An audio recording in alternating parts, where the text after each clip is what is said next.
The story of Ismail, our eighth prophet. Ismail, otherwise known as Ishmael, was the first son of Prophet Ibrahim. Ismail lived in Mecca throughout his whole life. From a very young age, Ismail devoted his life to preaching the belief of Allah. As Prophet Ibrahim and his wife Sarah grew old, they did not have much hope that they would have a child. Sarah had the idea of offering her maid Hajar to Prophet Ibrahim as a wife, so they could have a child. Prophet Ibrahim, as he loved Sarah so much, originally declined the offer, but Sarah insisted, so finally Prophet Ibrahim agreed. Hajar fell pregnant and gave birth to a boy. Prophet Ibrahim named his son Ismail.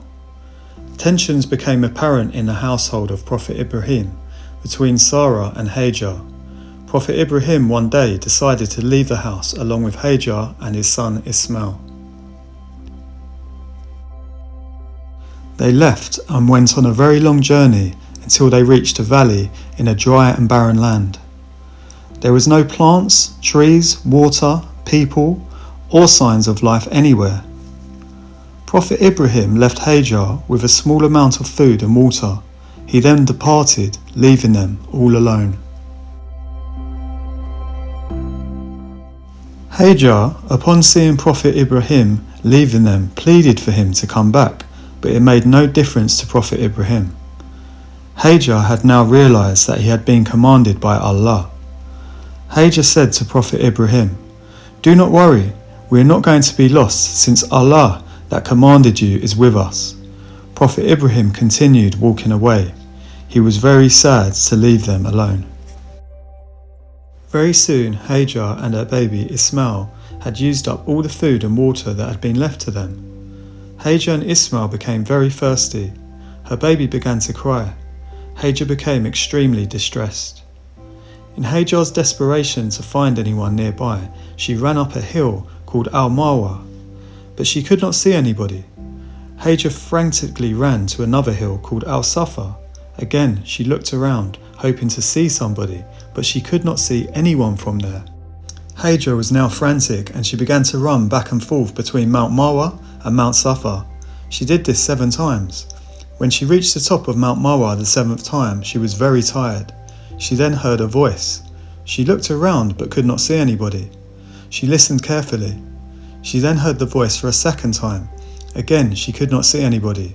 She then said, "Oh, whoever you might be, you have made me hear your voice. Have you got something to help me?" At this point, she could now see an angel. The angel was digging the earth. The angel continued digging the earth until suddenly water started gushing out of the ground. It was a miracle. Hajar ran towards the water, placing stones around it to build a basin. This place is now referred to as the spring of Zamzam. Days passed by. Sarah and Ismail stayed next to the spring of Zamzam. Some Bedouins, when travelling nearby, saw some birds flying around in the distance. This was a sign to the Bedouins that water must be close by, so they made their way over to where the birds were flying. The Bedouins were surprised upon finding a lady and a baby next to the water. They then asked permission to stay and use the water. Hajar agreed to this. When other travellers were passing Mount Marwa, they also requested to use the water. Many travellers began to settle there. As the years went by, this once barren valley, now inhabited by many people, was alive and the land began to flourish. This land is now known as Mecca. Young Ismail grew up and was much loved by the people for his good character and nature. Ismail married one of the local women. Time passed by and it now had been years since Prophet Ibrahim had seen his son Ismail. He decided to go to Mecca to visit him. When he arrived, he was surprised at the amount of people now living there. He asked the people about his wife. They told him that sadly Hajar had died some time ago, but her son Ismail was still alive. Prophet Ibrahim was saddened by the news of the passing of his wife, but was very happy to hear his son was still alive. The people showed Prophet Ibrahim to Ismail's home. Ismail was not there, so he spoke to his wife. Prophet Ibrahim asked his wife about Ismail. She replied, "Ismail has gone in search of our livelihood."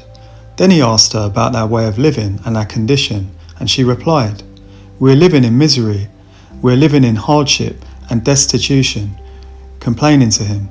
Prophet Ibrahim said, "When your husband returns, convey my salutation to him, and tell him to change the threshold of the gate." When Ismail returned, he felt within himself something unusual, so he asked his wife, "Has anyone visited you?" She responded saying, "Yes, an old man. He came and asked me about you, and I informed him. The old man asked me about our state of living. I told him that we were living in hardship and poverty." Ismail then inquired if the old man had advised anything to her. She replied and said, "Yes. He told me to convey his salutation to you and to tell you to change the threshold of your gate." Ismail said, "It was my father, and he has ordered me to divorce you. Go back to your family."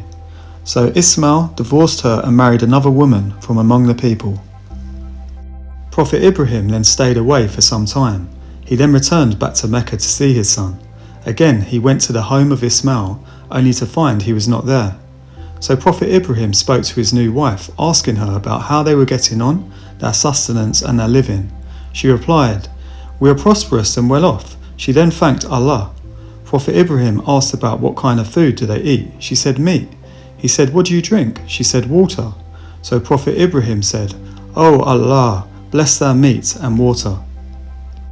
Prophet Ibrahim then continued by saying to Ismail's wife, "When your husband comes back, give my salutations to him and tell him that he should keep firm the threshold of his gate." On that, Prophet Ibrahim left Mecca again. When Ismail returned home, he asked his wife, "Has anyone visited you?"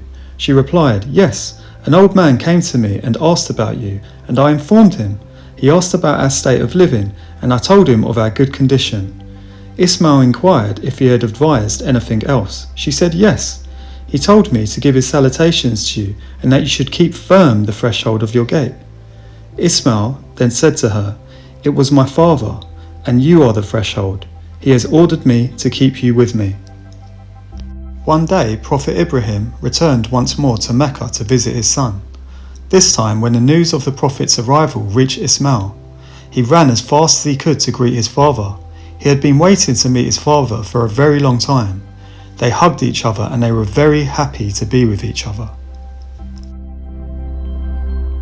One night, Prophet Ibrahim had a dream and he saw himself killing his own son as a sacrifice to Allah. He shared the dream with Ismail. As Ismail was so firm in his faith of Allah and his father was a prophet, he told his father that he must do what he had seen in the dream. Prophet Ibrahim took a knife along with his son and went to a place called Mount Arafat. When they had arrived at Mount Arafat and Prophet Ibrahim was about to perform the sacrifice, Allah intervened and said, "O Ibrahim, you have fulfilled the vision and now you will be rewarded." Allah sent a ram to Prophet Ibrahim to be sacrificed instead of Ismail.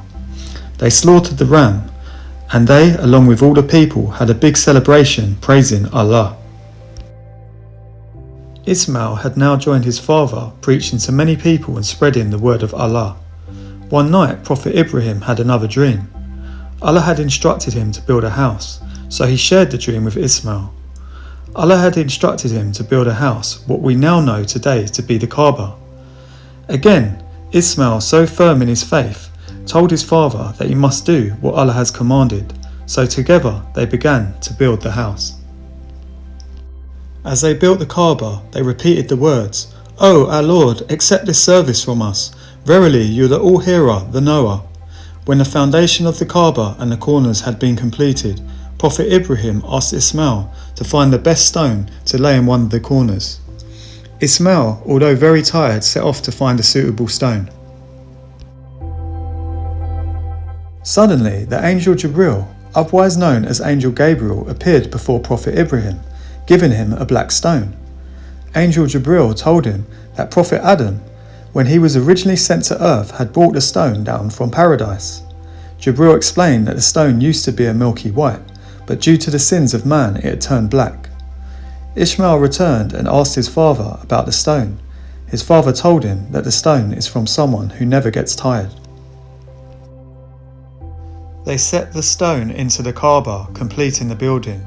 They then prayed that Allah would accept their work. The pilgrimage of Mecca was proclaimed upon men. And proclaim the pilgrimage among men. They will come to thee on foot and on every lean camel, lean on account of journeys through deep and distant mountain highways.